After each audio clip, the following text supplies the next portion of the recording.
What's up, guys? It's time for me to make my Week 2 NFL predictions. Let's dive into it. So in my first matchup, we have the Jets taking on the Patriots.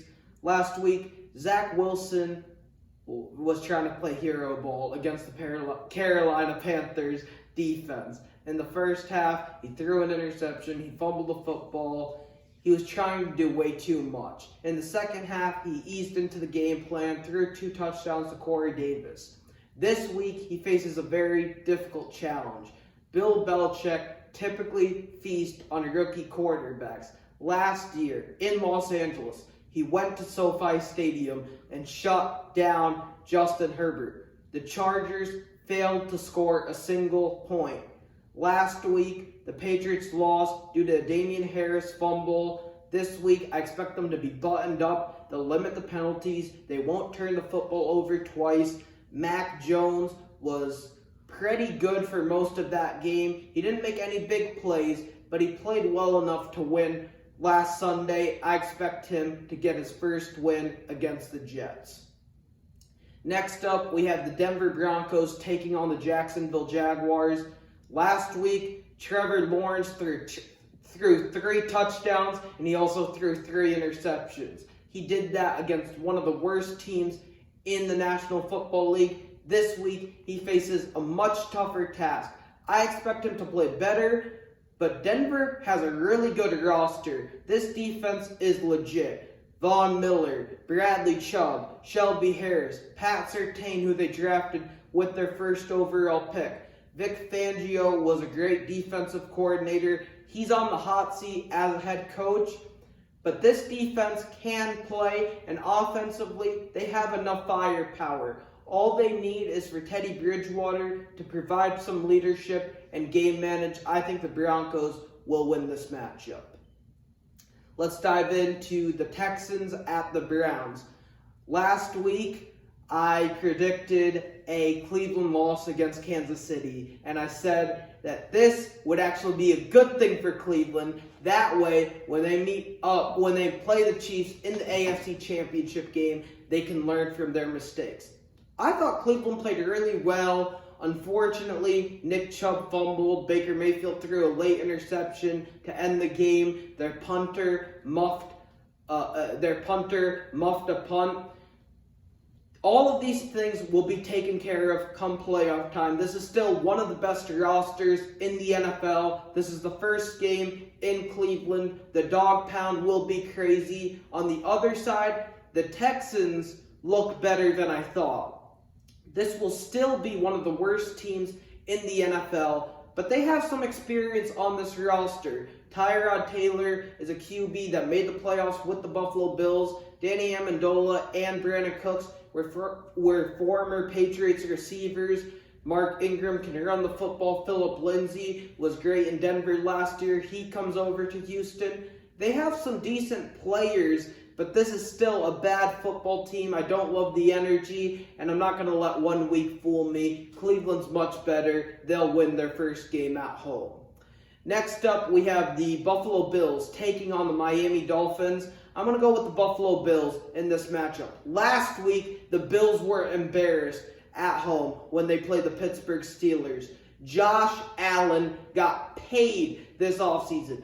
$43 million. Josh Allen's got to live up to that money. His first year in the league, he struggled. Second year, he was okay during the first half of the season. Towards the second half, he started to come into his own. Last year, he really stepped up, became an MVP candidate, finished second in the MVP voting. Now there's hype. There's buildup. Buffalo could be a Super Bowl contender. Buffalo should win the AFC East easily. Josh Allen has to live up to that billing. On the other side, I wasn't overly impressed with Tua last week. The Miami Dolphins should absolutely be aggressive this upcoming offseason. If Tua doesn't take a massive jump in his development, they should pursue Aaron Rodgers, Russell Wilson, or Deshaun Watson. I think Tua has a limited ceiling. I expect the Bills to win on Sunday. Next up, we have the San Francisco 49ers taking on the Philadelphia Eagles. This is actually a 1 o'clock game. I think the San Francisco 49ers can pull out this matchup. Last week, they almost blew a 28-point lead against the Detroit Lions, but I expect them to be buttoned up. Jimmy G and Trey Lance can both play effectively at a high level. They're dealing with some injuries, but they ultimately have more talent than Philadelphia. Philly looked good last week, but they played the Falcons defense, and I think San Francisco presents a much tougher challenge. Give me the Niners on the road. Let's dive into the Los Angeles Rams taking on the Indianapolis Colts. I'm going to go with the Rams. Matt Stafford looked phenomenal in his debut in LA. He was throwing bombs all over the field. First pass, Van Jefferson, touchdown. Late in the third quarter, he threw a 56-yard touchdown to Cooper Kupp. Matt Stafford looks like a perfect fit in Sean McVay's offense. On the other side, Carson Wentz is really tough to put my finger on. I thought this team had potential to make the playoffs when they originally traded for Carson Wentz. At the beginning of August, he decided to have foot surgery. After that decision was made, I couldn't pick this team to go to the playoffs. I don't trust his availability, and last week he struggled against Seattle at home. I like Los Angeles. I think they run the football. Stafford airs it out. This is just a better overall team. Next up, we have the Pittsburgh Steelers taking on the Las Vegas Raiders. I trust the Raiders' offense, but I don't trust their defense. I trust the Steelers' defense, but I don't trust their offense. I'm going to go with the Steelers in this matchup because they have the better head coach and they're at home. But would I be shocked if Las Vegas wins this game? Absolutely not. I think this will be close, but give me Pittsburgh at home. Let's shift our attention over to Cincinnati taking on the Chicago Bears. I loved what I saw from Joe Burrow last week. I thought Joe Burrow would have a tough opening stretch during the season. Still recovering off that ACL injury, he was absolutely sensational. In overtime, he led this team, drove them down the field. He put them in position to kick a last-second field goal. Hopefully, we see Joe Burrow continue to grow and develop as the season progresses. I was also very pleased to see Jamar Chase have a big game. In the preseason, he struggled with drops, struggled getting open. In week 1, he had a big play towards the end of the first half that set up a touchdown, that led to a touchdown. This team offensively has weapons. Jamar Chase, T. Higgins, Tyler Boyd, Joe Burrow under center. Joe Mixon can run the football. I don't trust Zach Taylor, and the defense is still suspect. On the other side, when I look at Chicago, I have no idea what Matt Nagy is doing. Justin Fields gives this team a much better chance to win over Andy Dalton. It doesn't make sense why Dalton is in. He's no longer a starting caliber QB in the NFL. I would yank Dalton and put Fields in. I think the Bengals win. Let's shift our attention over to an NFC South matchup between the New Orleans Saints and the Carolina Panthers. Last week, Sam Darnold had a bit of a bounce back game, if you will. His first 3 years in New York, he failed to live up to being the number 3 overall pick. In Carolina, he looked good opening day. However, he only scored 19 points. I do think this performance is slightly overblown. On the other hand, Jameis Winston threw 5 touchdown passes. Jameis Winston, the Saints, without Michael Thomas, outside the Superdome. Remember, folks, Hurricane Ida was a big deal for this team coming into the season. They couldn't play in New Orleans. They had to move this game to Jacksonville. And they beat down the reigning MVP, Aaron Rodgers. Not only did they beat him down, but they beat him 38-3. I like what I've seen from the Saints. This team is way better than I expected. Not only did they have to play in another stadium, but they were without their best receiver, Michael Thomas. Once he comes back into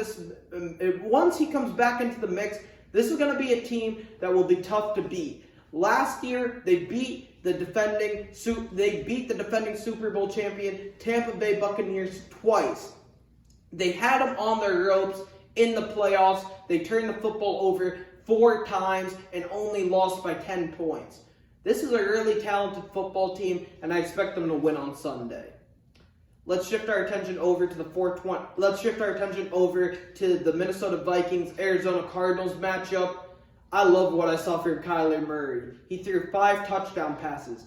This is a team that plays in a very competitive division. They have to deal with the San Francisco 49ers, the LA Rams, the Seattle Seahawks. But I still expect them to get a playoff spot, and they could potentially win this division due to Kyler Murray. I was ahead of the Kyler Murray train before it eventually took off. I was a big fan of him at Oklahoma. I thought he deserved to be the number 1 overall pick in the draft, and you can watch the tape. I've been a big fan of Kyler, and he's lived up to the billing. I expect him to feast on a very questionable Minnesota defense. On the other side, Kirk Cousins last week let me down. He hasn't lived up to that big contract Minnesota gave him after they went to the NFC Championship game with Case Keenum. They brought Kirk Cousins in to be a difference maker, and unfortunately, Kirk Cousins hasn't been that for the Vikings. Give me Arizona at home. Next up, we have a 425 matchup between the Seattle Seahawks and the Tennessee Titans. I'm going to go with Seattle. Last year, Russell Wilson lost his first ever home playoff game because there were no fans in attendance. This is his first game back at home with fans in attendance. I expect the 12th man to be crazy. I don't trust the Tennessee Titans defense.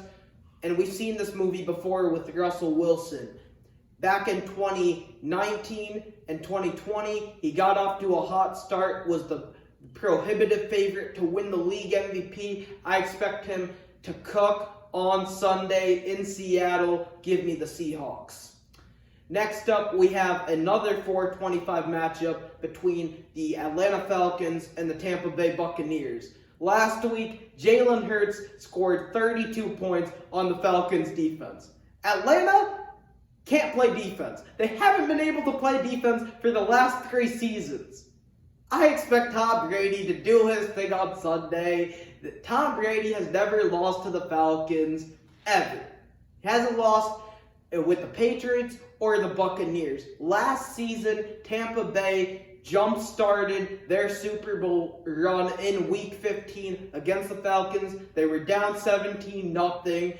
Going into the third quarter, Tom Brady and the Buccaneers ultimately won that game 31-24, and that's how this team went on to win the Super Bowl. I expect Tom to have a big game. AB got involved in the offense. Giovanni Bernard was able to catch passes out of the backfield. Not only that, but the Atlanta Falcons blew a 28-3 lead against Tom Brady in the Super Bowl, and I think they're still getting trolled over that. They haven't recovered emotionally, and Tom Brady's just going to do his thing. Give me the Bucs.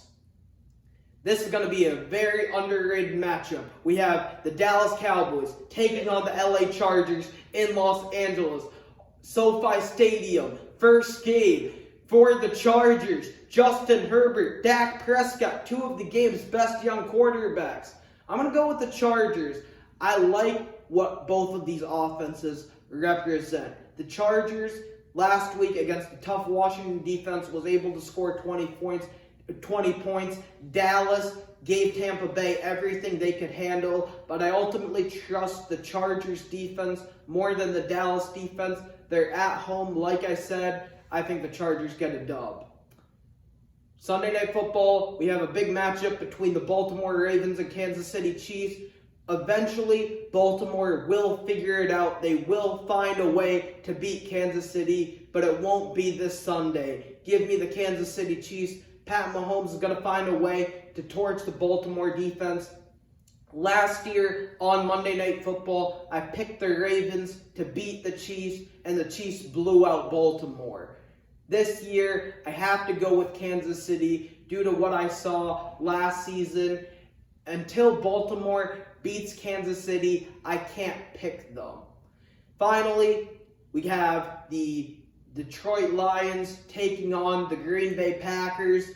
Last week, the Packers were humiliated. I was flabbergasted by the final score. I expect Aaron Rodgers and company to play better. On the other side, Dan Campbell, who wanted to bite the kneecaps off when he initially took the Lions head coaching job, showed some promise. This team was down 38-10 at one point, and they ultimately cut it down to 8 points. They lost to the 49ers 41-33. I think the Lions are a mess, but they showed some potential last week. This is a divisional game. I think they can keep it close for a while, but ultimately the Packers will prevail.